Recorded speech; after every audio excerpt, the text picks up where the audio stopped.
le whawhiloa in whaatalo whātu i le mai mo mai o le tātou puleanga ia e tēnane fwoi o le tātou atunu pa ia mamaru whawhiloa in whaatalo whātu i le nei fwoi tūla o le tātou polokalame o le kāpite a le kālesia le nei kāpite o lo talanoa ina ai le tusi o le tamapa ia o le laudato si o lo noinga e vivi i fōfuanga umalawa i le ali pe o nei mai mo ai o whailoa atu le whionga ia pātele o le whaatalo whapitoa le tātou tomaa ki pekupo le wasenga o staulanga ma ave esi o le puleanga ai ia pa ia mamaru hoi o le tātou atunu i ona pāenga esi ma lor soifua manuia whawhiloa in whaatalo whātu i le nei fwoi tūla ia o ma whaatasi e fwoi ma le whionga ia pātele i FRIoaneOno ia wale malamal maina o rani tusi ia o ngā mo i tātou umalawa o le si o manga na au mai le tua tātou te ola ia leo o whale ton malo soifua la whionga pātele ia soifua manuia le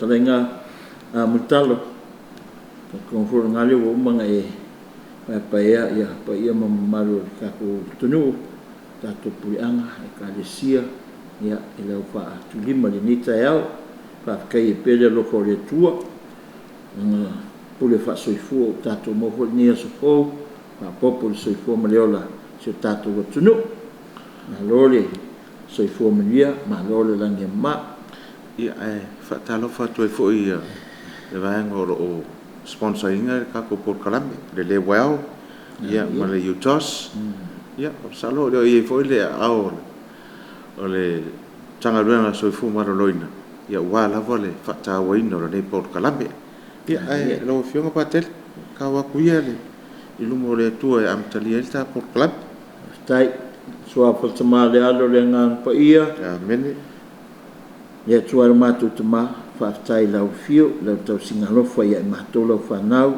lau ainga lau nu lau ainga wha ostaulang lau ainga wha perfecto lau ainga wha tupu o nau pa ia o mamadu leo mato a afuai mato ofuai ia mato tatalo fatai lau fio mo mea lofa ia mo mato ia kwa mai lo nganga pa ia e taito lua mi mato li nei fwoi por kalame e mai se fo le matu ainga fa le puleanga mai se le matu ainga fa le tunu Samoa ta o le newa yaso se matu tunu mo le fainga malo matu stalo wina mai lo nga pa ia fa to file mui matu ni matu ave pe matu se nu fa tupu i la fio ave matu se nu fa perfecta e fonga ina le ame tono la fio ave fo matou se no fa o staulang ia matou fai taulang pe la fio io matou ale io matou bala wina fa tai la fio mo le asfana o lo tina lo matou tina foi o maria ni yaso fa malwina le kalesia o la langi atoa ia ave pe io matou tina ia fa pena na vela na talo fotua ia matou te mo e per mal rosi talia tuai io e leli mo lana fe au pa ia o matu to anga e patino e pe ona foi e Maria so tonga Maria o au o le au na leli foi ia ta e tusa o lo finangano la matu talo ma le lenga le nei ono Yesu Keristo lo matu oli amen Maria pa ia tina o le tua ta si e matu e su fa ia tu ia oe so afo tama le alo le nganga pa ia amen tai la whionga pātele mo talo ia mai se fwoi rangi aso ka ua pa maru ia le aso soifua tina pa ia Maria ia le aso angafi pakele ia le sa whamna tōre se lau mo kuko sanga au tau le sa whamwa le aso angafi ia me umanga le sa kupu ngi foi am kangor ngi bayas ya la ka nga ya kuir ka por kalame piona ka o ko il vaenga le o le tusi o tama pa ia yo si sila to foi lungo o le ata ya le o tu mai ele fa punga God created Adam and Eve ya ko ku la fio tai ya le la Samoa na fong anga mai mo mai ole chapter 2 le kusi le tato ye tu si le lau tatou si. Alonga chapter 2, lea, the gospel of creation. No inga le tala fia ole, fofuanga. Inga kai fia ho eri fofuanga. A pe aka ko penga evangelia ma kayo ma Luka ma Yohane ma Mareko. The gospel of creation. But creation is the gospel in itself. No inga le tala lei. Le tala fia. Ai sia. Wana inga fai le tulunga le ya fofuanga. Mai ole le, o matango fi. Pauta ole le. Iyo ua matuale le, ina ua fau matangata. Alanga winga, le yasa mea, it is good news. Creation is good news. Nia lai ingoa e tamapa ia Pope Francis ia lana le chapter 2 le lana tusilia ta iala lau tato si. Nia lau ia develop ai fo la langa kerusia la le creation. The great first chapter of Genesis tells us that the world was created by a good and loving God. Never. In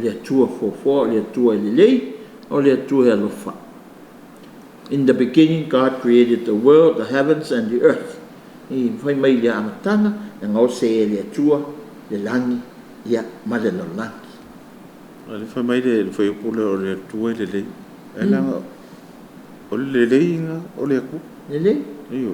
Good.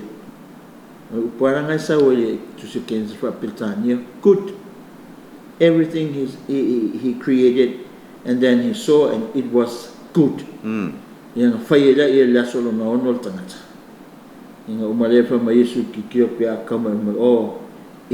was very good.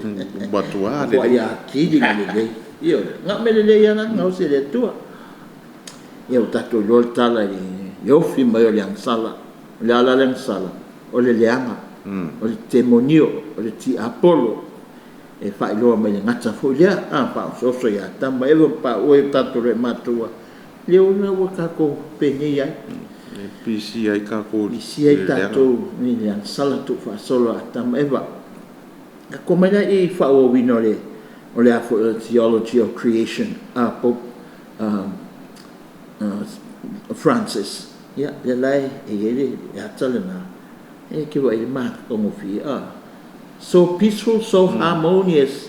No winga esere coffee maria ngal tangata atamba eva mameola ke wa posi lukola le ngai maura ke mga au maunga mai waitape la ni sime ke mawali le kon makongofi la si me ko mga oi.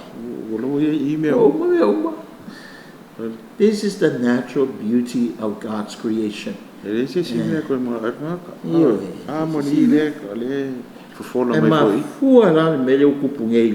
climate change. So ingatau. Olha, o developments a kangaka. Wanga meu fafau. Masingo meu fafau e tangata. Ele se me llama le fau le atina. Ai ia fau funga le nganga. Io fau iai le limiki. Longa le me ngata mai e tatou tangata. Ka se le ka ko fau la langi o le atu. Ia pela ni vai kau. E makango fie la so manga nga man nga renga fo le tua. E pio ngo fo tangata fa le. O wa kele nga o singo me. Was o ai no sio me kau ya la me kau le foi wa me kau le foi nga ka lepe am sio kitanga fa sio ki fa le anga sio man. So everything that we do ele ya se me ato to al tanga sai fai le kai no fa le nga me nga le e fo linga me o la fa ya nga me le but at the same time nga kilo lo o la o ulang la fianga fia tangata fia meola fia fia samia fia la au me so o ka komera ye le uma fuen ka ko makusi fo tamatu sta ya la tatu si se ko fa te I tangata fa mo ele o ka ko create. We are co-creators, yes, but we are not the creator. God created humanity, man and woman, and God saw everything that he had made, and behold, it was very good. Now, O po ia le vero ko kuti. ia asu teni ya ke wa e ko le ngila lava Yo. wa atu fa ponga Samoa le ngila lava isa they are innocent pe ia ko mer pepe fo ngai ia kama e wale Me ola ia fe vai. ia pe ha they don't see any bad thing Ele o vai desse ya no vai lá to o le beauty la le creation o le tangata ia ele nga ka ho isi o manga le pi o pongia le tangata ia ai mai se ho tangata maka ki kilo nge tangata ese maka ngo fiole it is God's art e mo ia pen huro le manga ka wani ma ang kusiaka manga ia o ka beautiful ne me ia ka le fasa al don o awan you can celebrate ke kilo ye o ka se maka ngo fio kusingo le whoever was kusia la ka oi pen huro e po manga ia le art because ile kala anga le kalisia katoliko this is one of the an aspect they mention of faith. E mai tatou le tua, o le beauty of the art.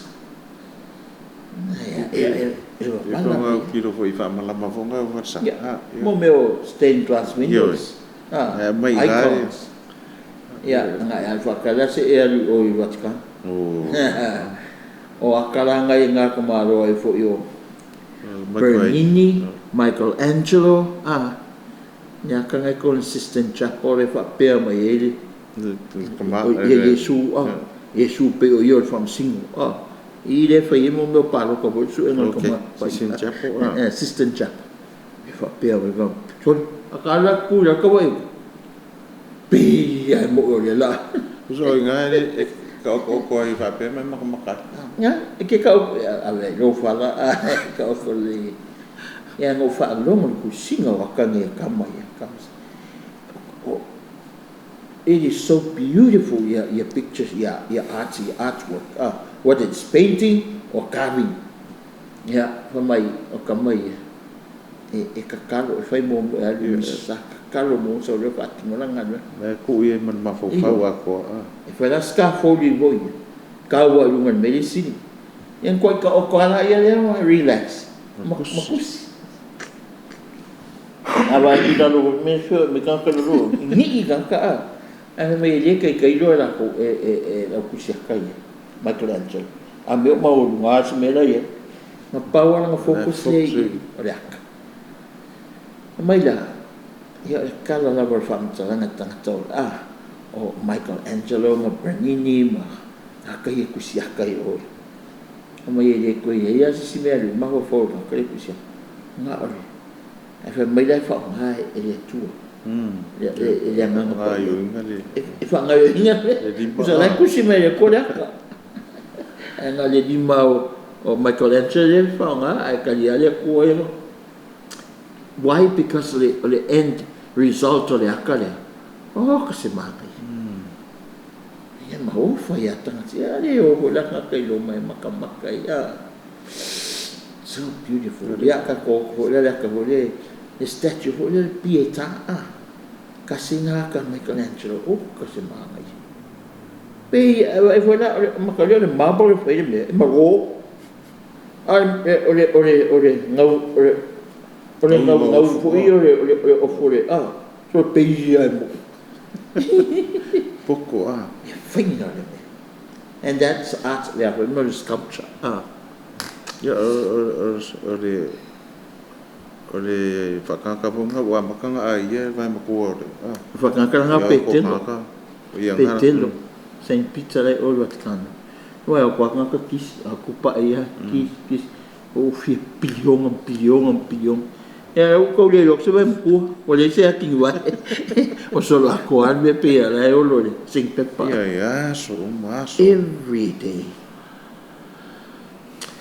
so ni kako kikilo wala le akale o atama o the beauty of the human image ya nga le fa mai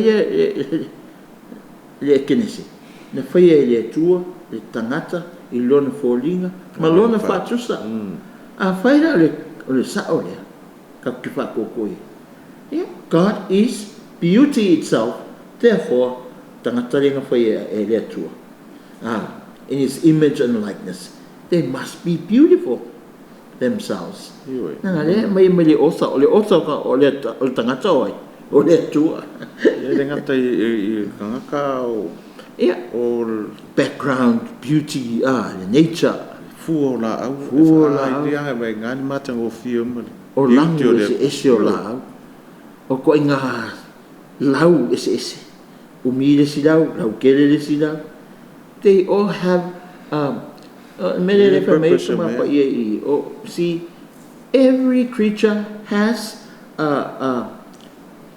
a role to play e play mai ele makango fio le tue ine natulo me ala ku ka ku kipirano mangonga se me nga fa e o ki ako ngoi sa wo ima nga o fa nga le amakanga ka sanga ni nga ko ka ma ka ko i e lo ku mo se sho kipirano mango le wo e fu ma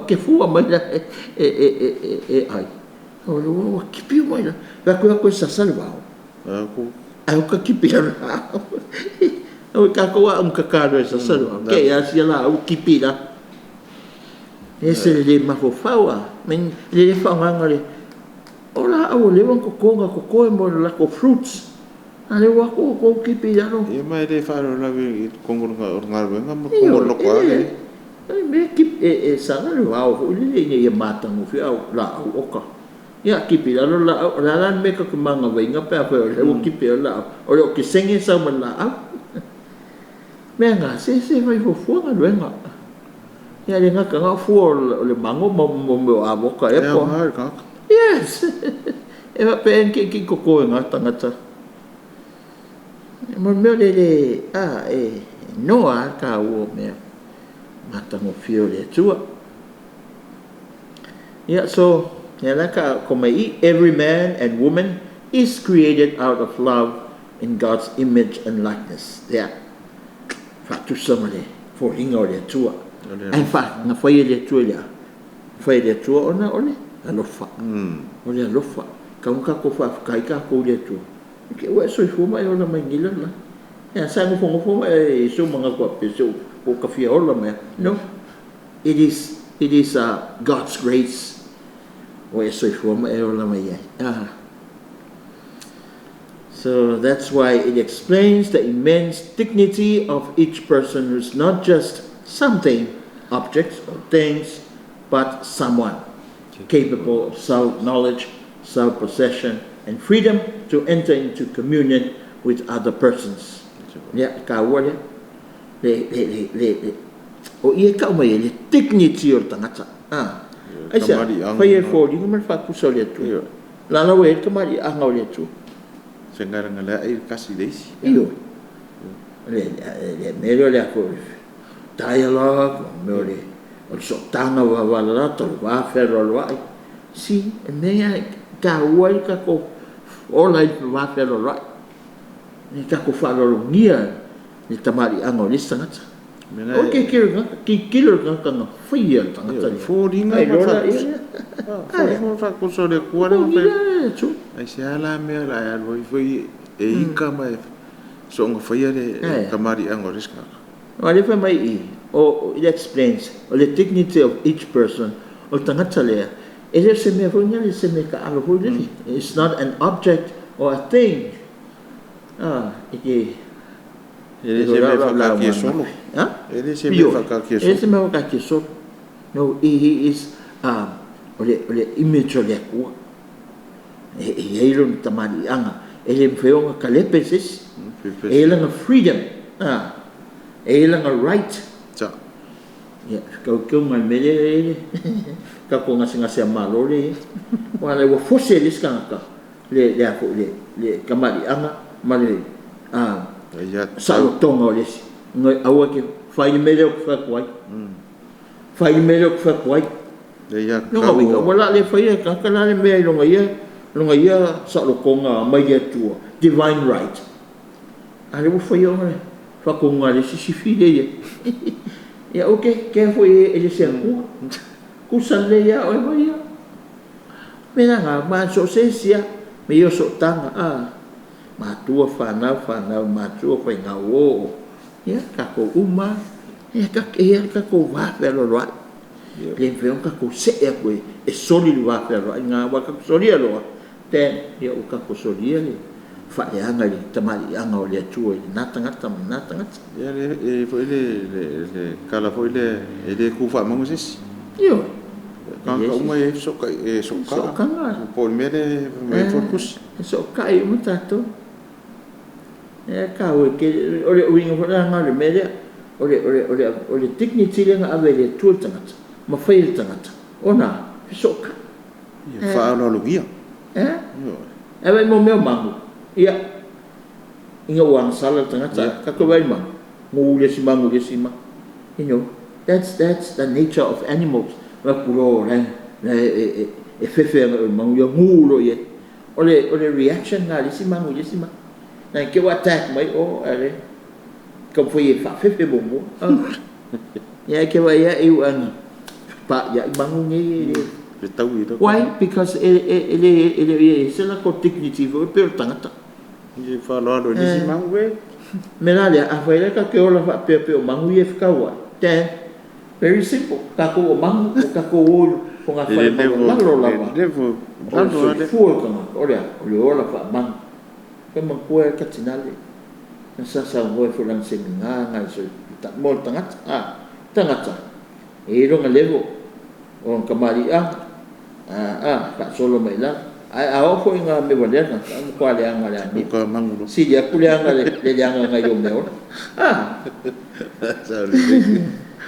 ia melanga ia ka ko yunga pe ia show ma ia reveal la langi ato we have dignity, we have human rights, we have freedom peme mai ngamia mai dia tua ele pule das kata me ngai pe yon ka ko fa ko mom ka ko fosia listanta fights him against his will.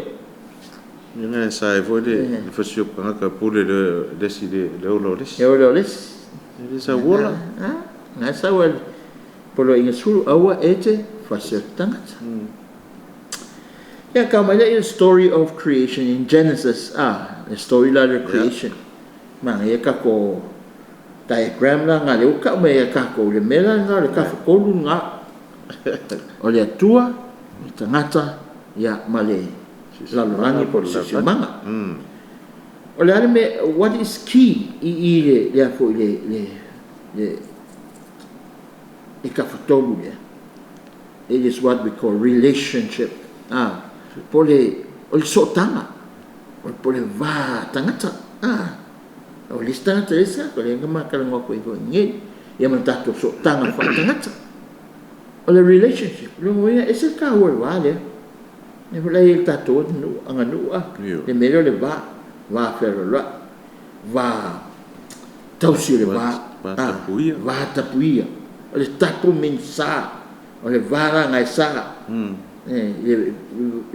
between il fa samo il a folie tu ngane mal tu fine il so qua i me ngo foi le tuangane ma tu fine fa Samoa e fa lo nge o e kama le mele ngo fo tu fine ko fale io i makor io mata e melale le vana le e le ko nga e solia me e mo e lu ko fine sa lava che le solia o lava che le ofu se ofu lu ko fine e che le fa ngangi me fa ngai lu ko fine ka ko ia planka lu Samoa fa fo nga mai ia ano ni mai wala ngal mele ke ko ngo ofu kengi mai dia si ya e fa penga vo tu fine tu ngane e ka ngalo ko fine e ofu lava lo ko ngane no it's tapu me va tapu tapuia no ngawinga e ka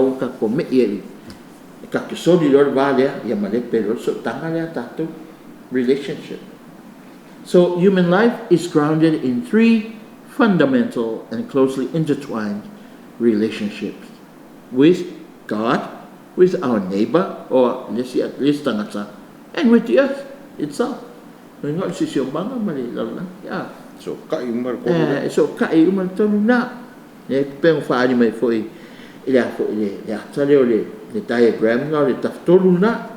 And when ata ko soifua mo laila ka ko le tuol tangata mali then on me fanga mai le harmony. Ya ko mai o. Ole ha peace. A foi ke ya le soli ya ko fanga lo o matua ya po ko fin. O ngole va fer lo lai. Lan me ko ngal pizza se mela la ave vese fu peka ko uskai meu fasino ala mai el tatonga nu uma tatonga fanua ya tato.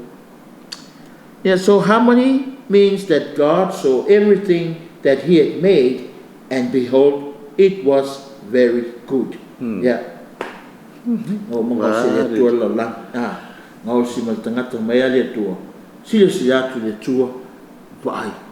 O matua lei isia alu mo foi kaka alu ba pia kama evalen ke ngia kwa they are in harmony with nature, with animals, with birds, with the air, with trees, with mountains, with rivers. And why elor ko nga me nga le ka ke nga ngau yai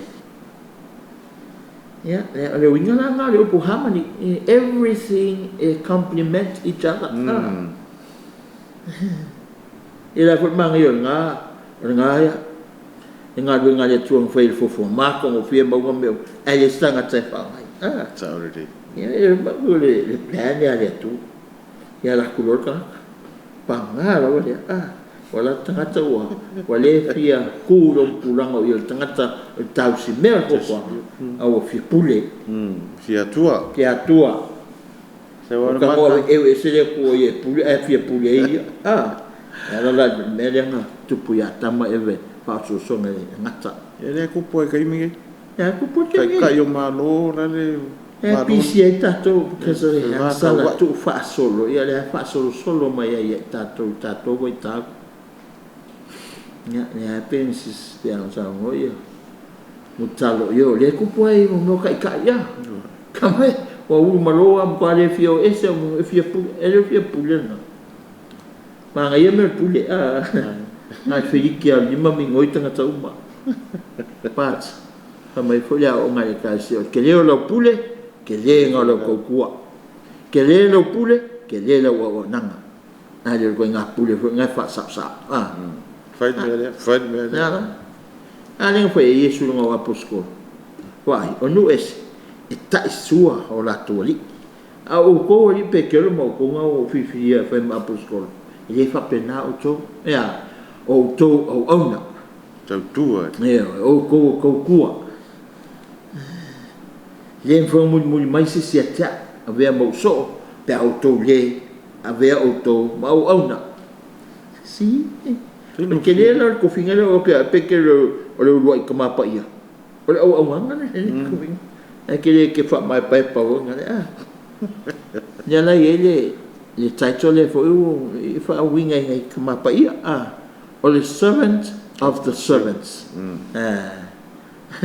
mo ka ko uma le tautua o ka mapa ia o yo ko kua le ko kua servant of the servants longo winga silia ku ko ka mapa ia le tato Ia pe kalai fo Yesu ke le sau ke.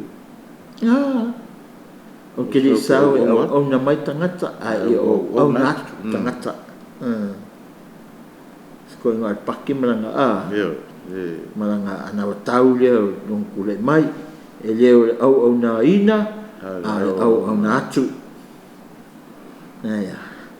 ya ko mai all life is a web of interconnected, interrelated, dynamic organisms. And right, all life, your it is an interconnected. Pasal ni ada internet. Boleh bang ada internet fana kula. Boleh bang ada web le website ada natulo me. If connect mai me ola. Ko fuare le mea ola I malanga nga rene fai ala function kasi na I tupu tuplo kakango ko ngava yaso mo meu ecosystems ya po biodiversity yo ngi me ole ola uma ngi o nga mekas ai yela ko sawi ye ma foi ku poleo le vai o ele ko le vai o kunga o meu o la vai o me ngai ngai ola le vai ko kongol palpala ia yo kongol ele fertilizer fertile palpala o mang la iki la au o le la au le pa u pala e mau ele si ele fo vai so e interconnect o mambea ana no fai kan me mo kusia au nga ya o fai o aku ka ko me o nga ya o ko ai pa suar palpala fa leanga ya o ko papalu mai ula na le ngiula mo kunga o lai le vai ya babula fo ai uma ya me la pisi ya le fenga o la ngai me o la fa ka funga o la pisi so ese ka wo le me wai le ai lo ma le pelo le va ta puia le po le interconnected ne ya na penga longa makanga fia le ya fia ma ne ko e mo isi o la le pela melelele na mafoinga kusil tama pa el tusine la tato si me ma kwam kala onga si sia kama pa ya we ke le fa le kongo ya le fo la ele ngako la le fa lo ke le fa le kongo fa ite yo ku ku e ku pu ele masangin ku pu fa pe so frequent so intense o meio o hurricanes o meio cyclones ya meio a foi makangi malosi mafama eu ya o fa kai le tu o ka se umi ko ya fia sa boy se se fa malos pois me akuia oi foi ya valeria ma po ya na isi fa nga sa matang sa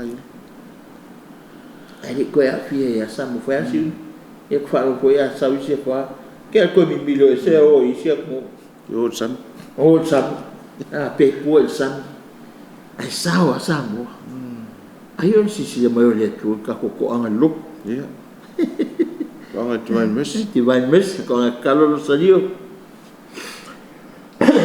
misa se ka ko ka le si o so e o ma loko ya so ma kalo pa e misa ma lo sadio ai na ko kartos e lo karkosi io ma ka ko karkosi ya ngelo ya so ko ruwa ke me le ngai me ta wa tsoi foi lo ka ko fa tu ya le la pi sang le mo ya ka ko ale no image divine mercy lo ko solo la image divine mercy le fo Yesu le ngalo fa mo mana le ku solo ya samo fa mai me va le fela o le alu ngai kwa le paka le o le mafales yo alu ngai kwa o sa paka pe ma ko mo ke me ke la ko ka se ma ngai ke le kan fa lo ngala ko lu se ya fa lo ya ka voi fa mai yo ke le voi le image ya dan me ye boy pas ya ku le ku oi ya du me ba le ngai ya ko ngai ngo fo ali ngai divine mercy ma le fo Guadalupe a Lady of Guadalupe yo nga fo i palasi ma ya ngai yo nga pa ko e ka fo wa ba ko le ao maro i oi fala oi le fo image nga sa ku na fa ke o passe ko i mama ke le vai ngol o ka ko le nga kai ngai yo a pe fo i sa va i i pe nga nga ska mo yo al sanga le nya lo al sanga ia pa o pe nga le ngore moli pe o ti vai messi ai do ko ya lo fa ma ya nga lo ko le ri e pe akala ku me fo pe o ko e ka ke le ko ka si ko ko ti vai ui pe o ko ke le ka ka wa o solo ma fanga que era solo como a qualquer we are isso e tá solo por isso Jesus I trust in you yeah pas Se mangi. I mean, your spirituality is Catholic. Yeah, for ngai se kako so spirituality ale Catholico fakusai. E fa pe mai a me ko fa ka ke fo me ya le ai ka ko ke fo tangata e ona e fatusa. Dat fa lo ngia tangata e ona e fatusa. O ile ti van mes o Yesu. Ka klanga le ka fa lo ngia ai sa. Ala so ko Yesu. Da fio lang Yesu.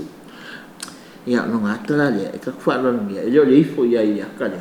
Ka mangaku mai ka ko. Pa manatu mai tatu Yesu. Pipo la ka lo ka mamlo kinga. Que foi pela ko e kong si va fora ko ko mamlo kinga. E ke why? Na me ke kai. E wa fora o kali mai. O lo kinga no ka mamlo. Ya mai respeto.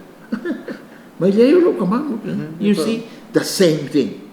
The same attitude, the same understanding. Le cattolico e mio ata. Ia po fatusa. Leo ka e fa kusa. Io leo ko ka e fu fa kusa. Me fa kusa fa. Ya oko. Ya. Pera le ngano na. So ka me mai la ia le.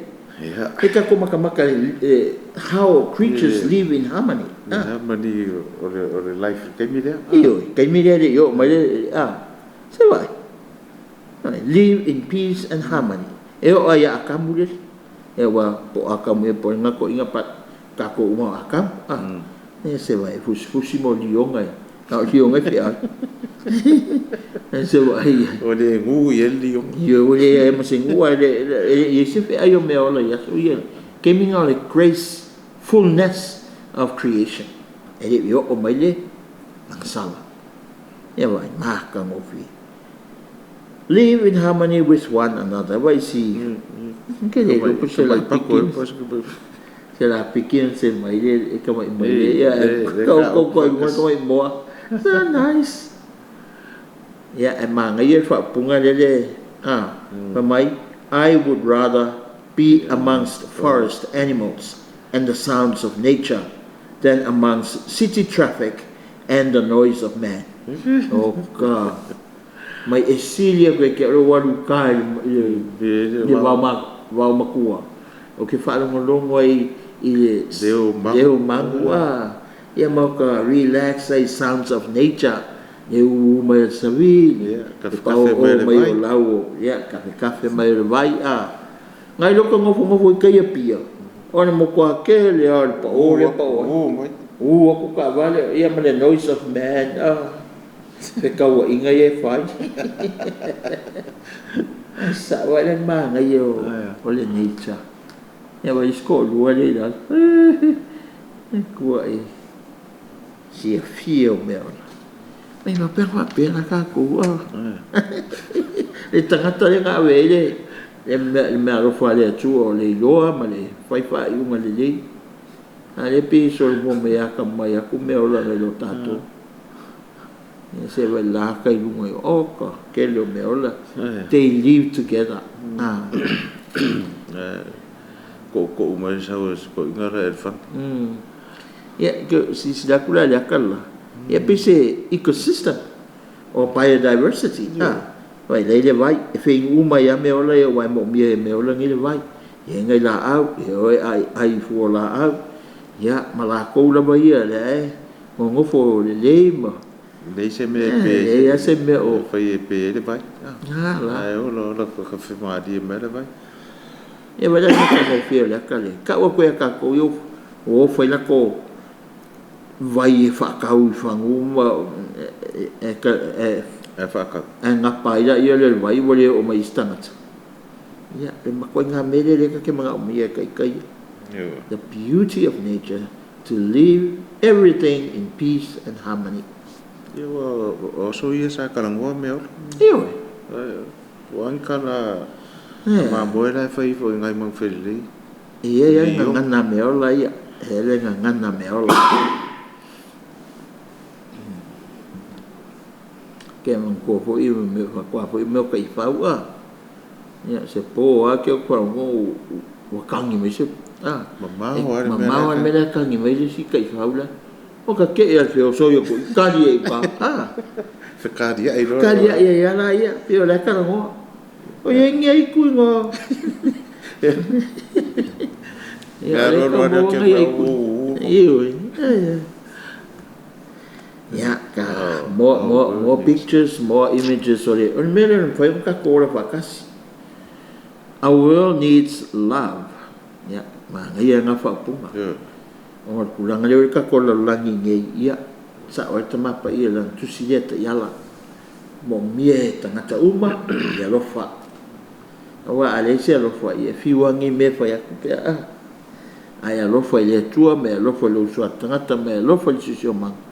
Ia ele se me la fa ya nga sisio manga ma. Ma e manga o ya sisio manga ma. Iyo. Ia ma fa me le fa fongu.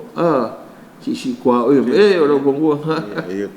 Fai kau, fai misa. Misa o kai fongu. Ngai uma ya le ona le si. Iyo, e va penga. E ke vai le globe ngale mo tangata ese mai ima o la langi e la lima va kasi ma and they live together.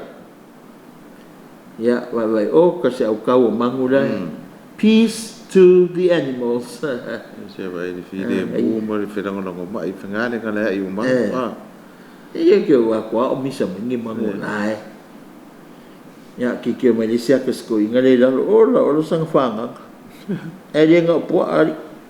O mo o turkey, o mo o pako. Ia oki. Ela nga winga e ka mai e ma fai fo tangata ia nga. O ku fa kasi ia. O ku fa kasi me ola Kai pia sanga Francis. Saint Francis wants to live amongst the nature and animals. Ya, kako mai la ia ele model le kan ngoma kama pa ia e ka o dominion model. Ya la dominion mo ka ko ngai fie pule me mo le winga ka sala le mo ka ko. Le winga fie pule. Ya nga Yeus ka ia akama e fie pule. O le ala le unga mo fie pule. Ya anga. E vai me ka fie pule. Ka ngolo ka si fu si me ola ia. Na me lo ka fu si me ola. O me ola le fa ile tua ea. E ngongo foi o lungola au. That's their habitat. That's their home. E se awa mai fu ka lo ka yu e pa wai apa pe. O fie pule le have dominion over all the earth. Ya, o ken sele ta pu mo fe pelusu wai. O la sa wala lupule. For my Yesi translation may have dominion. Ya, ngako ke lo upul dominion winga. Ya e pule o mai me o malala. Wa se la le fa winga. E fa winga ngal interpretation. Upule dominion i o ka mo fi istangata fa nga ka kopule ia okay la ia pe mai po vida ora fa ku spo ia i fa nga no pule io na ko ku spo ia pule ngai fa pe ale ke pule me ma foi la ia polongo me ora pule tangata na le fa mai human beings presumes to take the place of God and disown its creaturely limitation. Na wa presume kanga ko pule me ala fa punga tu kenes. It's wrong interpretation pe on kanga me tama pa ia. Wrong interpretation ole have dominion. No, ole fa mai kama pa ia have dominion means mai awangi nga pa o se ka ko o pa ia pe ya le sa muli. Ya ele have dominion. Ai nga pa ele food stopping mai kama pa fai kawi fa muli sige me si me ra no ma ya sa wa ngo fo ile dominion e fa sero interpretation ole winga dominion ai ka ngo fai ka muli mai fai nta ku fai ku mai have dominion ala fo le ngon me ole till the earth and keep it till la le winga till cultivate the land.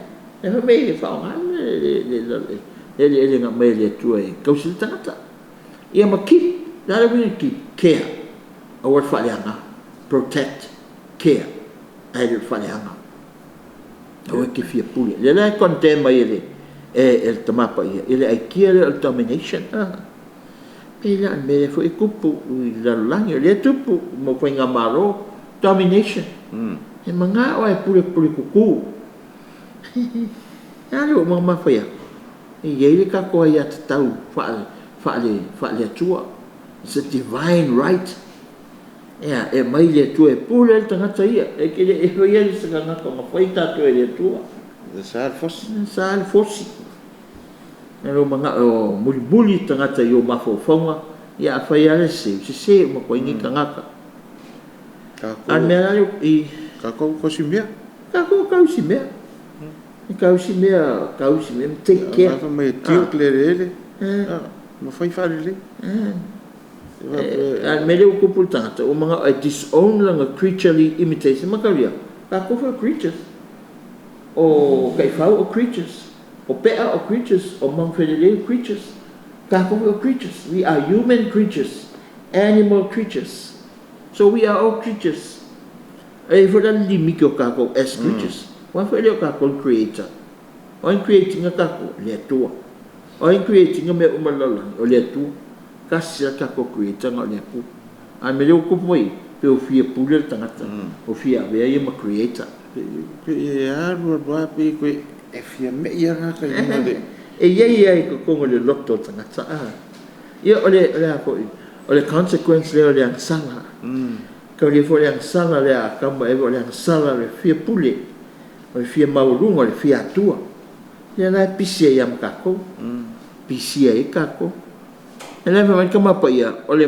model la per dominion model ia po le have dominion pe fa mai ki se kenese wa vea pe se la sing ma se pule ia ke exploit subdue ma dominate and take over everything from nature at will fa fika ia ma angale ia pe se la sing nga wa mai ke wa kulo le sing ka le pe o mai ame si o ma pule ia me fai aka la au ka ya mai ni tai na mai se ave fa papai ke ye san ele le anga le le winga le le have dominion la ka ko ye so critiques la inaccurate interpretation of having dominion over the earth critique pe fa le mai ni el tama pa ia ya le idea le have dominion over all the earth is not a correct interpretation of the Bible as understood by the church. Iyo, o nga le kalisia, ka ngo fe o ka ngo o fe o interpretation. Na o ya e madielo fa madielo lo ko lo me valere la fa ya. Na no fume o puri. Ya nga. Ya le fa mai e kalisia fa ya o sili na tanto. E fa sa o ka komisi. Ya na fa mai e kalisia no. Ele le winga nga le dominion. Ole winga dominion, ele you have responsibility. Yeah. Let us make man in our image, in the likeness of ourselves, and let them be masters of the fish, of the sea, birds of the air, cattle, all the wild beasts, reptiles that crawl upon the earth. God blessed them, saying to them, be fruitful, multiply, fill the earth, and conquer it. Ya vai lai upuia fa lang mua upunga le pi e ka o ke le e ka o kai sei ngai tangata wa le conquer lo wa le fa ko lalo si me lo wa le fa ko lalo le si ma e o fola le upuia master ngai lang sam master ya wa fa mai o master e no winga o si o si will sa wala kama master ya le master ya so wa mga ke master yi o sa meu o la o mang pele o mang wa fa beast reptiles wa e fia master yuma e kasia ka ko master o yesul master ya fa pa ie le tua fa mai be fruitful multiply fill the earth and conquer it upula le conquer ya pe se ma fa fo nga pa ile fa tama pa ia ele le winga fo nga le wa le fa ko lalo ia le ka vente mo meu pe fa ko lalo le stanga malonga sai ya ta no Therefore, my other translation use subdue or dominion. What happens when we follow this dominion model? Let's take a look. Kakofisili halia. La kau ave mo lesi. Wa ya. Ma ia me la o ia. Le winga ka me ka dominion ile nga yo inga tangata. Ile lo ngi le ka ko kido ai. Ma le o ma le pensi so manga me ko climate change.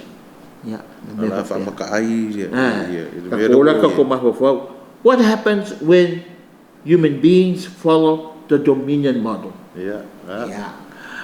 Kai pakede, kai ale wa makanga ale o soka inga le fo ia kuspo ia ma soi fonga na kenese kai kire la le fiona patile no kaimi ai ko kur ka mo va so fo ile va nga ma ngai ale la o ku ia ka ko foi como ko sira ka ko sili sili le wa winga kur ka mo va so fo fa o wina ia to por kalame ai fa tele pa tele modri i tu la le fiafi ta por kalame ke le me o ka lo loko o o ngare karesia o ngare kuare o so mai i meia pe o nga ba ai si o manga marka fa koru le kua lau le ele marka ngaka sa e mo kusia ra ngaka le vanga o ki a ko me o ai fa tele la bo fionga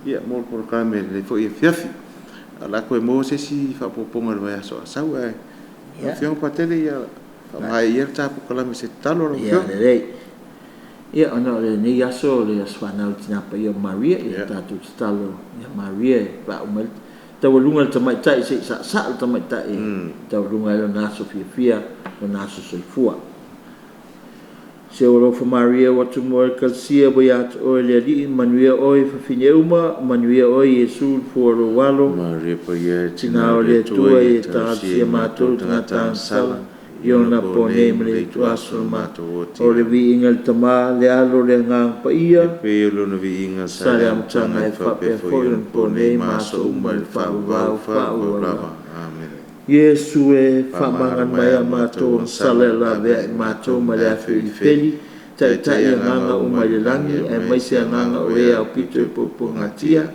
Maria pa ia tina o le tua ta sia mato so fa ia te oi ile suafa tama le alo malianga pa ia amen tai proclame na mo le fiafi fa tai ai le